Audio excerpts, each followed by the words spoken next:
네, 투자의 배고픔을 항상 채워주는 코너가 돌아왔습니다. 주식 식객. 네, 안녕하십니까? 네, 안녕하십니까. 네, 오늘 저희의 메인 메뉴는 네. 어떤 걸 준비해주셨나요?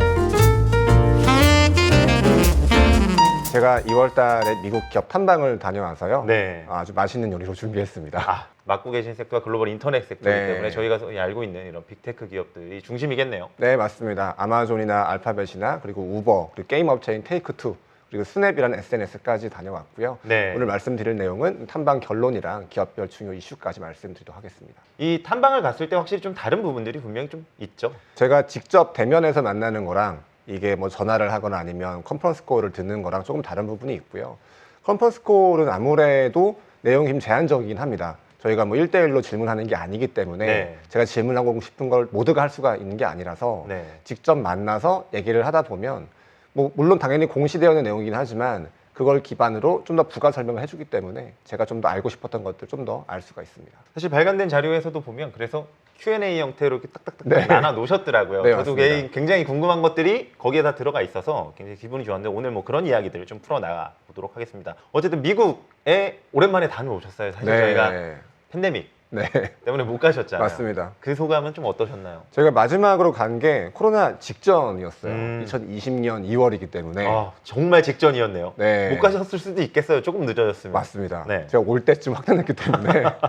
네, 거의 3년 만에 갔는데요. 네. 그때랑 지금이랑 가장 큰 차이는 물가입니다.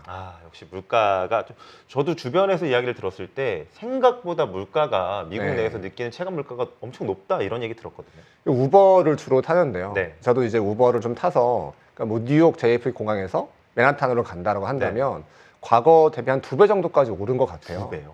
비용은 $100 정도 나옵니다. $100요? 네. 한화로 11만 원 뭐 그렇죠. 12만 원 되는 거죠. 택시비 네. 너무 높은데요? 그런데도 사람들은 많이 있어요. 그리고 제가 시애틀에서도 아마존 네. 본사에서 구글의 오피스가 또 하나 있거든요. 시애틀에. 네. 한 20분 거리거든요. 네. $50 나왔습니다. 와 20분밖에 안 걸리는데 네. 많이 막혔나요? 아니요. 뻥뻥 뚫렸습니다. 거기서만 해도 저희가 확실히 체감할 수 있는 부분이 많은 것 같은데요. 이런 것들이 지금 전반적으로 영향을 좀 미치고 있고 이들 기업한테도 영향을 미치고 있는 거잖아요. 그렇죠. 지금 말씀드린 우버의 예시가 대표적인 물가인데요. 그러니까 이게 유류비 때문인 거죠, 기본적으로. 네. 최근에 또 1월 달에 유류비가 좀 올라가고 있었기도 했고 또 하나는 아직까지도 기사들이 부족하다는 거에 있는 것 같아요. 그래서 이런 부분들이 지금 우버의 가격이 제가 지난번 갔다 왔을 때보다 거의 1.5배 이상, 2배 가까이 오르는 것 같습니다. 지난 4분기에 1인당 탑승 횟수가 5.4회거든요, 월간. 5.4배요? 네. 근데 2019년 4분기에 5.9회입니다.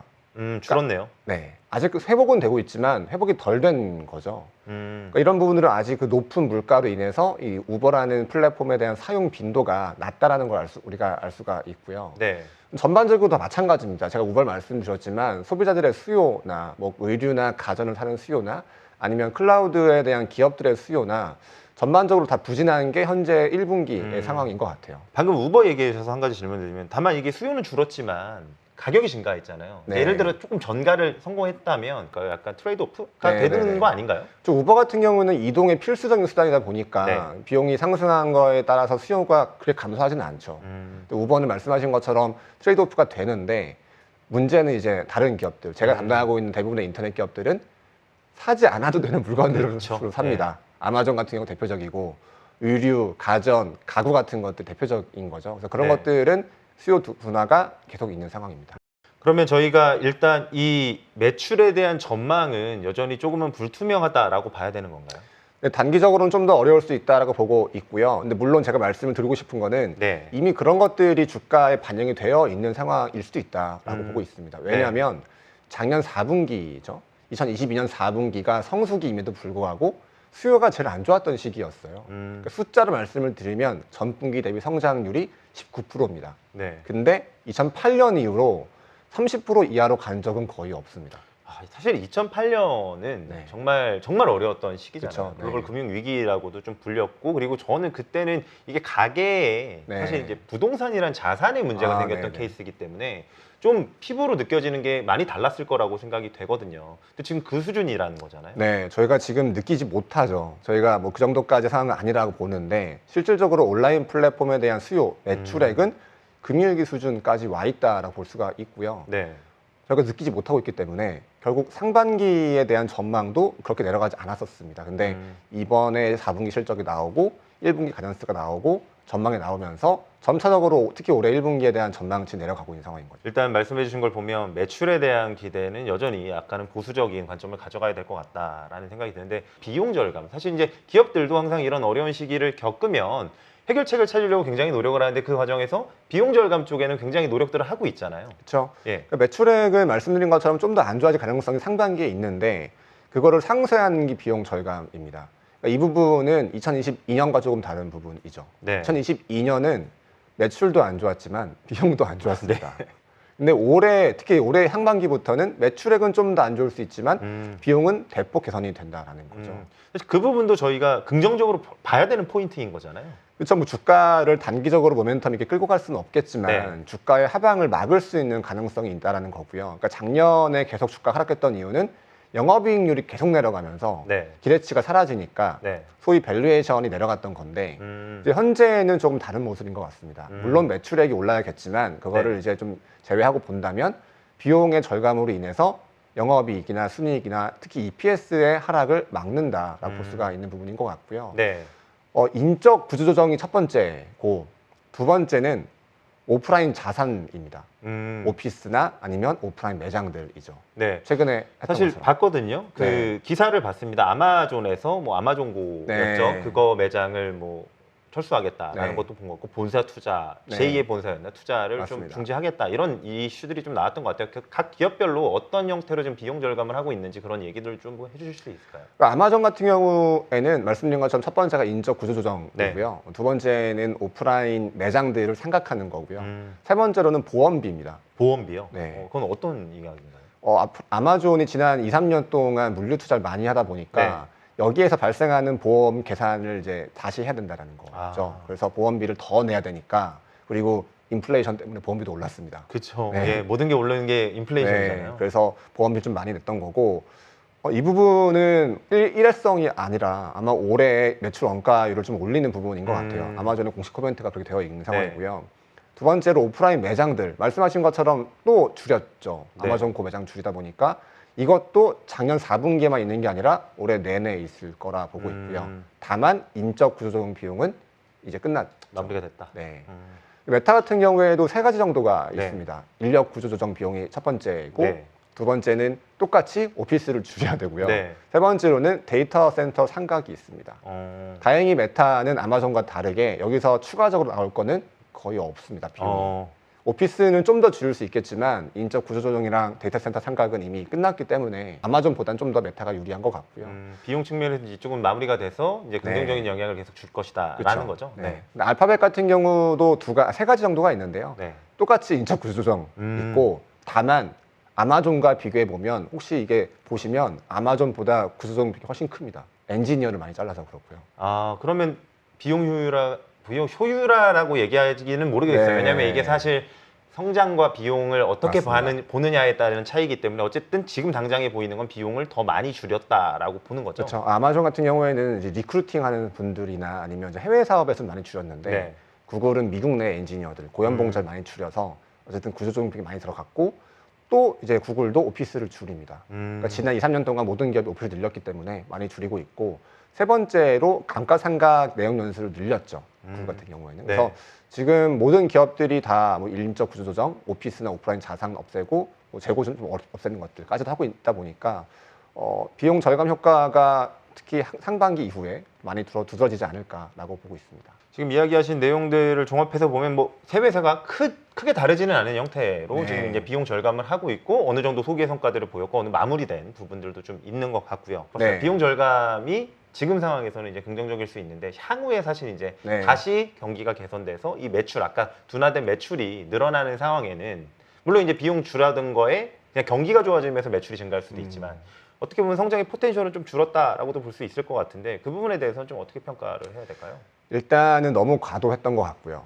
일단은 그 2020년부터 코로나가 만들었던 그 수요가 진짜 있었던 수요가 아니었다는 거죠. 판단의 착오였다라는 거죠, 그러면? 네, 대부분의 기업들이 그렇게 인정하고 있는 상황이다 보니까 그 당시의 성장률로 돌아갈 수가 없습니다, 기본적으로는. 네. 그래서 당연히 인력이 너무 과도했던 거고 원래 펀더멘털 되게 봤을 때. 네. 두 번째로는 이제 사람을 줄였을 때 말씀하신 것처럼 장기 성장을 이뤄가는 게 아니냐. 네. 뭐 최근에 AI에 대한 개발처럼 마찬가지이긴 그쵸. 한데요. 예. 지금 줄이고 있는 분야들은 대부분 다 핵심 사업군이 아니긴 합니다. 그러니까 코로나 때 늘렸던 이 과도한 인력 중에 핵심 사업이 아니라 정말 장기적으로 늘렸던 사업이 너무 많죠. 그쵸. 아마존의 알렉사 스피커라든가 아니면 아마존 오프라인 매장이라든가 이런 것들이 많기 때문에 실질적인 핵심 사업과는 크게 관련이 없습니다. 그래서 물론 이게 몇십 년 후는 모르겠지만 그쵸. 최근에 몇 년, 뭐 10년 안에 이 기업의 핵심 경쟁력을 훼손시킬 거냐는 아니다라고 판단하고 있습니다. 저는 이 부분이 굉장히 궁금했거든요. 사실 이 판단에 따라서 이 기업을 장기적으로 계속 좋게 봐야 되느냐 말아야 네. 되느냐가 꽤 중요한 이슈가 될 거라고 생각했는데 지금 이야기를 들어보면 어쨌든 중심부가 되는 핵심 사업부의 인력은 계속 유지를 하고 있는 그런 부분은 긍정적으로 좀 봐야 될 것 같고 한 가지 좀 질문을 네. 더 드리고 싶은데 요즘에 AI 굉장히 화두지 않습니까? 최근에 담당하고 계신 기업들이 또 AI의 중심에 있는 맞습니다. 기업들이다 보니까 그런 생각도 들었어요. 이렇게 인력을 줄이는 것도 어떻게 보면 이게 대체될 수 있다. 줄여도 효율화를 이뤄낼 수 있다. 이런 기술로 인해서라고 볼 수도 있지 않을까. 뭐 이런 생각도 좀 들었거든요. 그런 부분도 일부분 있죠. 왜냐하면 어쨌든 AI가 생산성을 늘리는 거는 이제는 부정할 수 없는 사실이거든요. 실질적으로 기터브가 하고 있는 코파일럿 같은 기능들 같은 경우에도 AI 코딩 같은 것들을 하고 있다 보니까 네. 과연 이런 엔지니어들에게 과거의 코로나 때처럼 고연봉을 줘야 하는가라는 이슈는 생기는 것 같고요. 보다 간단한 업무들, 뭐 단순한 코딩이나 단순한 정보 검색 같은 경우에는 AI가 해도 이제 상관없어서 과거처럼 과도하게 인력이나 사람당 연봉이 증가하는 일은 없지 않을까 그렇게 보고 있습니다. 네. 지금 검색 네. 얘기를 하셨어요. 근데 좀 화두가 네. MS와 이제 네. 알파벳의 이슈가 있잖아요. 이 검색을 이 생성형 AI 서비스가 대체할 거냐. 사실 그거는 알파벳 입장에서는 굉장히 도전적인 상황이라고 보여지거든요. 어떻게 보고 계시나요? 검색은 2000년 초반 이후에 한 번도 주도권이 바뀐 적이 없습니다. 네. 그러니까 야후에서 구글로 넘어갔죠. 구글이 천하통일을 했던 거고 네. 지난 20년 동안 바뀐 적이 없습니다. 그래서 그거를 유일하게 지금 위협하고 있는 게 이번에 나온 MS인 거죠. 근데 제 생각은 네. 좀 어렵다라고 봅니다. 그러니까 검색은 저희가 원하는 정보를 정답을 찾는 거라기보다는 네. 정답을 찾는 거죠. 근데 이제 AI 같은 경우에는 그냥 답을 알려주는 거죠. 정답이 그쵸. 아니라. 예. 그래서 그런 신뢰성에 대한 문제는 앞으로 해소가 되기는 좀 어렵다고 보고요. 더구나 수익 모델도 차이가 납니다. 그래서 구글이 하고 있는 뭐 기존의 구글을 포함한 거의 대부분의 검색 엔진의 수익 모델과 지금 MS가 추진하고 있는 수익 모델이 조금 다른 부분이 있고 네. 어떻게 보면은 기존의 검색 수익 모델을 파괴하는 정도라고 볼 수도 있거든요. 완벽히 대체한다라기보다는 구글이 언급하고 있는 것처럼 네. 일종의 부가 서비스의 형태로 보는 게 맞지 않을까라고 판단하고 있고요. 물론 구글이 잘못된 판단일 수도 있죠. 그렇죠. 그럴 네. 수도 있죠. 네. 하지만 이게 뭐 엄청나게 바뀌어진다고 보기 좀 어렵고 만약에 바뀐다면 과거에 야후에서 구글로 넘어갔던 것처럼 이게 조금 바뀔 수는 없고요. 다 바뀌어야 됩니다. 네. 일변도로 가는 거고 플랫폼은 언제나 승자 독식이기 때문에 네. 바뀐다면 다 바뀌는 거라서 아직은 그 정도까지는 보기 좀 어렵지 않을까라고 보고 있습니다. 그 관련해서 탐방 가셨을 때 그 알파벳 IR 네. 경영자분들도 이런 이야기를 좀 해주시던가요? 공식적으로 저처럼 말하지는 않고요. 근데 네. 구글의 입장 자체가 워낙 조심스럽고 보수적입니다. 뭐 책임감 있게 운영하겠다라는 게 공식 코멘트고 2월 6일 날 바드가 공개됐었잖아요. 네. 그때 이후부터 일정이 없습니다. MS와는 다르게. 네, 없더라고요. 네. 지금 MS는 뭐 계속 뭔가를 만들어내면서 이번에도 무슨 데이라고 해서 네. AI 데이 비슷하게 뭐 하는 것 MS는 같더라고요. 거의 매일 하는데 네. 구글은 아무것도 없고요. 그러니까 구글의 입장 자체가 좀 애매한 것 같기도 합니다. 그러니까 일각에서는 구글이 그걸 했을 때 자기네가 원래 하고 있던 사업을 잠식하지 않을까라는 우려 때문에 카니발에 대한 네. 카니발레이제이션의 우려가 있는 네. 거군요. 안 한다라고 볼 수도 있는 거고 말씀드린 것처럼 이게 과연 맞는가에 대한 보수적인 입장일 수도 있고요. 어쨌든 구글은 뭐 그런 입장을 견지를 하고 있는 상황입니다. 어쨌든 다녀오셔서 그런 얘기들을 지금 시청자분들께 전달해 계신 게 굉장히 직접적으로 좀 와닿을 수 있지 않을까라는 생각이 좀 들기도 합니다. 그러면 이제 주가에 대한 이야기를 좀 해봐야 될 것 같습니다. 최근에 반등이 나왔다가 네. 다시 조금은 이제 주춤해지는 모습들이 있어요. 지금 저희가 이 비용단에서 AI를 얘기했지만 장기 성장에 대한 AI의 기대도 남아 있는 것 같긴 맞습니다. 하고요. 그리고 어쨌든 비용이 이제 비용 유율화를 가고 있기 때문에 매출 증대는 안 되더라도 말씀하신 것처럼 하방은 막힌 거 아니냐, 뭐 하방은 좀 지지해줄 수 있는 여력이 생긴 거 아니냐 이런 얘기들이 좀 나오는 상황이기 때문에 저희가 지금 어떤 상황으로 봐야 되는지. 일단은 결론적으로 보면 현재 빅테크, 알파벳, 아마존, 메타 이런 기업들의 올해 예상치 기준 밸류에이션은 네. 2008년과 똑같습니다. 비싸다고 보기는 어려운 상황이네요. 네. 그러니까 상황에 따라서 비싸게 볼 수도 있지만 물론 그렇죠. 네, 더 안 네. 좋아진다고 보면. 네. 근데 아까 제가 매출액은 이미 금융위기 때를 반영을 하고 있고 예. 비용은 절감을 이제 하고 있다 보니까 지금 당장 이런 것들이 반영되지 않는다 하더라도 연말 기준 봤을 때 과연 우리가 지금의 밸류에이션이 높다고 할 수 있는가에 대해서는 약간 의문이 있는 거죠. 그러니까 네. 지금 작년 2022년 말 주가 수준 밸류에이션과 2023년 밸류에이션이 똑같습니다. 근데 이 상황이 바뀌었잖아요. 네. 근데 올해는 작년과 다르게 이 기업들의 EPS가 오르는 시점이라는 거죠. 그러니까 상황은 안 좋지만 절대치 내려갔지만 오르긴 할 겁니다. 비용 절감 때문이라도. 네. 그렇다면 과연 우리 연말 주가를 봤을 때 연말에는 또 우리가 내년 걸 보잖아요. 그렇죠. 그때 과연 우리가 이거를 싸다고 높다고 볼 수 있는가에 대해서는 약간 좀 의문이 있는 상황이고요. 물론 이제 단기적으로 주가가 가려면 매출액이 좋아야 될 것 같아요. 네. 근데 이제 매출액은 상반기에 좀 더 안 좋아질 가능성, 특히 1분기가 있다 보니까 네. 어려울 수 있지만 그거를 막는 게 말씀하신 것처럼 비용 절감입니다. 네. 그 중에서도 제일 큰 비용 절감을 하는 게 이제 메타인 것 같고요. 그런 부분들이 이제 주가 측면에서 좀 지켜볼 만한 이슈인 것 같습니다. 네, 이런 판단이라고 한다면 이 흐름이 이제 저희가 네. 이제 예상한 대로 간다고 하면 오히려 이런 매출이 성장하지 못하는 지금의 상황에서 주가가 옆으로 횡보할 때 점진적으로 좀 분할로 담아 놓는 것도 하나의 전략이 될 수는 있겠네요. 그렇죠. 뭐 다른 외부적인 변수가 더 생기지 않는다라고 한다면 비용 절감이랑 특히 이제 그 와중에서도 매출에 대한 기대감이 생기고 있는 기업이 있긴 하거든요. 네.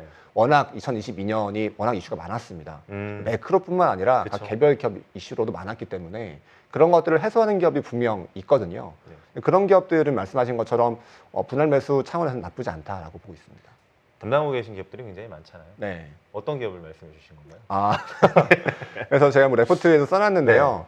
메타를 말씀을 드리고 있고요. 그러니까 일단 비용 절감 효과가 제일 큽니다. 네. 아까 제가 뭐 알파벳, 메타, 아마존 말씀을 드리면서 네. 뭐 구조조정 비용, 오피스 비용 여러 가지 말씀을 드렸지만 그 중에서 영업이익 일회성이 제일 큰 게 메타입니다. 예. 그래서 당장 올해 상반기 1분기부터 그런 비용이 없어지니까 추가적인 업사이드가 있고요. 네. 그리고 얼마 전에 블룸버그가 보도한 것처럼 또 감원을 할 생각이 네. 있는 또 감원 거죠. 얘기가 나오더라고요. 네. 네. 물론 이제 안 좋을 수도 있지만 네. 어쨌든 감원을 하게 되면은 향후에 비용 구조가 좋아지다 보니까 EPS가 하락하는 걸 방어를 할 수가 있고요. 네. 더 중요한 건 이제 매출단의 문제인 네, 사실 거죠. 경쟁 이야기를 전에 해주셨잖아요. 네. 메타와 알파벳 같은 기업들은 사실 이제 굉장히 매기가 한 명이 들어왔기 때문에 네. 구조적으로 좀 광고업은 조금은 경쟁상을 지켜봐야 된다라는 말씀 네. 한번 해주셨어요. 그거는 어떻게 보고 계세요? 작년에 메타를 괴롭힌 건 총 두 가지, 그 애플 이슈랑 이제 말씀하신 경쟁 이슈가 있는데요. 경쟁부터 좀 말씀을 드리면 일단 틱톡의 사용자가 2022년 1월 1.5억 명 이후로 정체입니다. 더 이상 크게 증가하지 않는 것 같아요. 물론 여러 가지 이유가 있고 뭐 증가할 수도 있겠지만 네. 현재로서는 틱톡의 사용 목적이 약간 제한적이다 보니까 네. 그리고 연령대도 제한적이다 보니까 더 이상 크게 증가하지 않고요. 두 번째로는 크리에이터들에 대한 수익 배분 문제가 불거졌습니다. 수익 배분. 네, 유튜브 때문에. 네. 유튜브가 2월 1일 날 쇼츠를 시작을 하면서 수익 배분을 하잖아요. 네. 그런 부분이 이제 틱톡이랑 과연 크리에이터 경쟁력 차원에 누가 이길까 하는 부분이 있는 것 같고요. 네. 세 번째로는 핵심적으로는 컨텐츠를 잘 노출시켜야 됩니다. 네. 오랫동안 보게. 어떻게 그쵸. 보면은 예. 중독되게 해야 되는 건데 예. 사실 저도 그 숙제가 있어서 네. 굉장히 어렵습니다. 네. 그 중독되는 방법을 메타가 알아가고 있는 것 같아요. 좀 좀 더 많이 학습을 시켰고 컨텐츠에 대한 뭐 분류나 아니면 레코멘데이션 같은 것들을 메타가 하고 있고요. 네. 저희가 AI를 보면서 메타를 잘 안 보고 있지만 예. 메타가 글로벌리 봤을 때 오픈 AI나 구글이나 이런 기업과 견주어서 손색이 없을 정도의 AI 연구소가 있습니다. 네. 그 뭐라고 하죠? 언어라고 해야 되나? 그 네. 파이터치인가요? 대규모 언어 네, 모델이라고 그것도 있더라고요. 네. 이번에 공개를 했고요. 예. 더군다나 요즘에 CEO 저커버그 CEO가 메타버스는 요즘 얘기 안 하고요. 네. AI에 대한 팀을 만들겠다라고 하고 있죠. 사명을 또 바꾸시는 건 아니고. 설마 그렇게까지 하기에는. 그래서 메타가 지금 말씀드린 경쟁에 대한 부분들은 해소가 되고 있는 상황인 것 같고요. 네. 애플에 대한 문제도 해소가 되고 있는 것 같아요. 그러니까 애플 문제도 분명 1년이 지났기 때문에 예. 더 이상 큰 영향이 있지는 않겠지만 작년 여름에 출시한 상품이 있습니다. 어드밴티지 플러스라는 상품이 생각보다 반응이 좋고요. 애플의 프라이버시 정책 이전의 효율로 가지 않을까라는 기대감도 좀 있어서 그렇다라고 하면 지금 말씀 끊어서 죄송한데 그렇다라고 네. 하면 사실 메타는 그 이슈가 주가 하락을 엄청나게 많이 크게 야기를 했었잖아요. 네, 그 작년 매출액의 거의 8% 이상 10% 정도가 애플 때문에 없어졌다고 보시면 될 네. 것 같은데 모두를 해소하기 좀 어렵겠지만 어쨌든 플러스 요인이 되고 있다라고 볼 수도 있을 것 같아요. 지금 이야기를 딱 들어봤을 때 메타는 이제 상당 부분 좀 적응을 한 상태고 거기에 대한 솔루션을 좀 찾아 나가는 게 그래도 이제 눈에 가시성이 조금 네. 보이는 환경으로 변했다. 그래서 그 부분이 계속 이어지는지를 저희가 잘 지켜보고 있을 필요는 네, 맞습니다. 있겠습니다. 자, 마지막으로 질문 하나 드리고 싶은 게 있습니다. 어쨌든 제가 아까 비용단에서 AI 얘기를 잠깐 했지만 이 인터넷 기업들, 글로벌 인터넷 기업을 담당하고 계시다 보니까 이 AI 기술에 관심이 굉장히 많으실 것 같아요. 네. 이 AI 기술이 중장기적으로 이들에게는 어떤 기회를 좀 줄 거라고 좀 보시나요?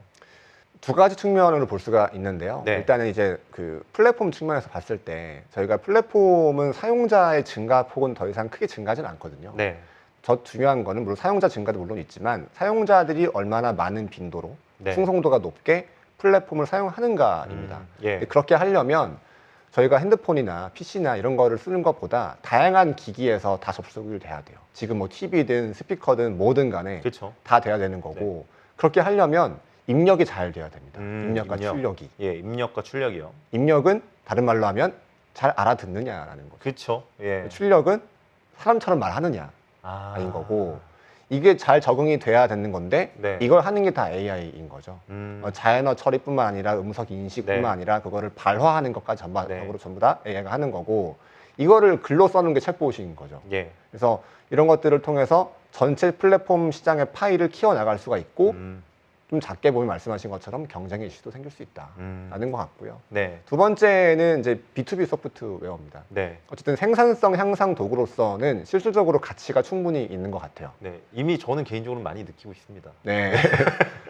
마이크로소프트가 하고 있는 빙 검색을 네. 해보시면 실질적으로 정보 검색, 자료 찾기 이런 것들은 그거의 컨텐츠의 퀄리티나 정확도는 따져봐야겠지만 네. 일단 나옵니다. 엄청난 나오죠. 예. 시간을 줄여주는 거고 네.